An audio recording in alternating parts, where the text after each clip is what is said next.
Okay, last one for today, because I'm a bit buggered. Done a few today, a lot that you haven't seen on video though. Alright, this is the A3-5825A. This is probably the cleanest A3-5825A you're ever going to see. It is really, really clean. It's a nice looking GE.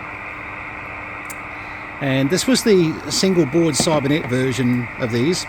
And look, I still like these better. I know a lot of people love B models and C models. I still think the A model was the standout, only because it's so simple to fix. You know, there's just nothing you can't do with them. I've just got it hooked up to an antenna at the moment. I don't think anyone's about, unfortunately. Anybody others, just tell us if we're coming through. Testing 1 2 3 229. Test. Certainly transmitting nice. 1 2 3 4 5. Anybody about? Yeah, not much can go wrong with these things. Well, they can, of course, but from my experience, always very easy to fix, easy to sort out. They're just brilliant. CVPA working. So let's have a bit of a look here. Squelch working. RF gain working. Clarify of course working. We've got carrier. So let me get off the call channel here. Testing 1 2 3 4 5. Alright, so let me see what I'm doing wrong there. There we go, 1 2 3 4 5, 1 2 3 4 5. Don't mind the AWI light. I'm on a 10 meter antenna, so it's a little bit, it's probably about 2 to 1, which would be, it wouldn't be liking that.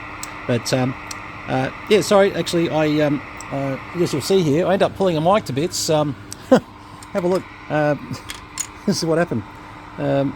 It was just getting it in there enough to transmit, but not to transmit. Anyway, these things do happen. Just have a look at this. Oh, I see. Yeah, right. Okay, so when they break, that's that edge there. It's like a Meccano set here.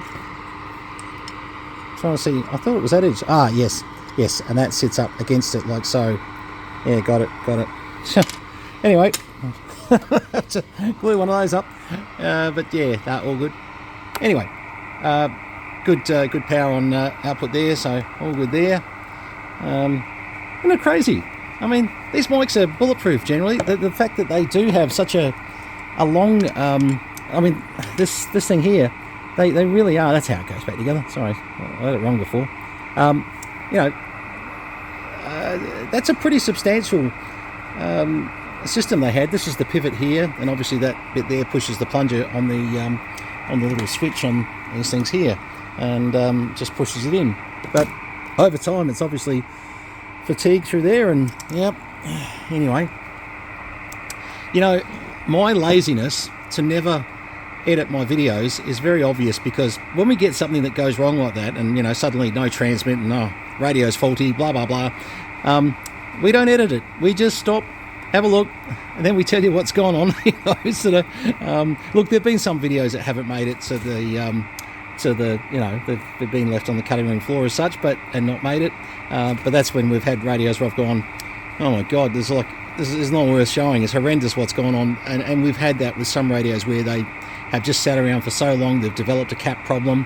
We're ready to do this great video, we're going to offload it, and you know, off it goes out the door, and then we'll fire it up. I think the best one we fired up was one that someone had supplied a 520S lead for a FT101E. Now, if you don't know what happens when you do that, I can show you actually, just a quick break. I can show you exactly what happens, because I've still got it over here in my mess.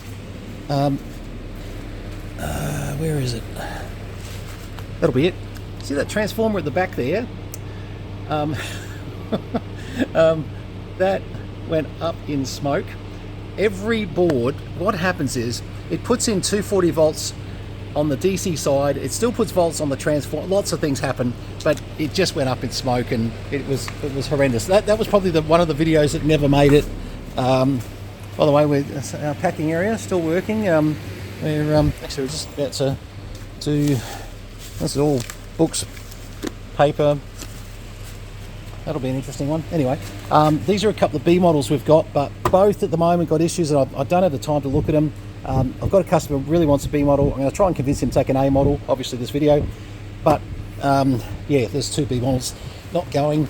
Can't even think what's wrong with them, to be honest, but I think we'll just sell them as is. All right, okay, back to life of the better lane. What we haven't checked is all the digits on this. Oh, looking good. Looking very good. Oh, that's nice. Now, this one has been in the museum for, I don't know. Well, it was out here for quite a while. Then the museum's been there about 4 or 5 years, I suppose. I'm trying to think when we got that in. Maybe not quite that long, actually. But, yeah, just testing on channel 40, testing 1, 2, 3, 4, 5, test 1, 2, 3, 4, 5. Yeah, no, that's working really nice. So, what do you like about A models and B models, and what do you dislike if you were to ask Brenton? Probably the only thing that used to be a bit of an issue on both were the mode selectors. Used to have a few issues with replacing mode selectors back in the day.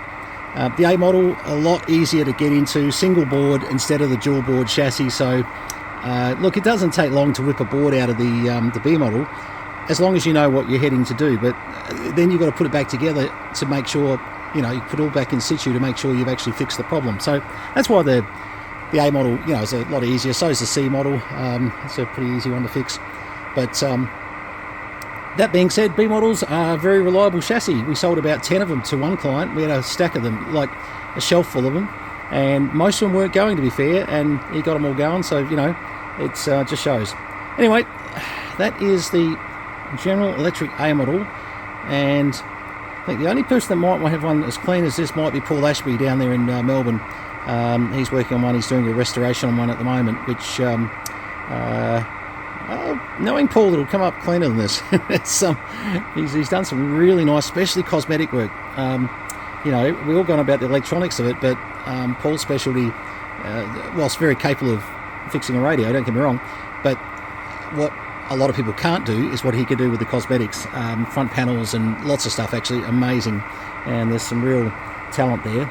It's worth having a look at his YouTube channel to see what he could do for sure. I'll try and put a note in the video file. I'm just trying to remember what the YouTube channel is now. Oh, it's like Mr. Fix It or something. Oh God. Anyway, sorry. It's in my list, so I can just sort of click on it. It's really easy. But you'll find a lot of front panel restorations and stuff there. And Paul, what's your YouTube channel called? Oh God. Oh mate, leave it with me. I'll put it in the comments for anyone. But definitely have a look.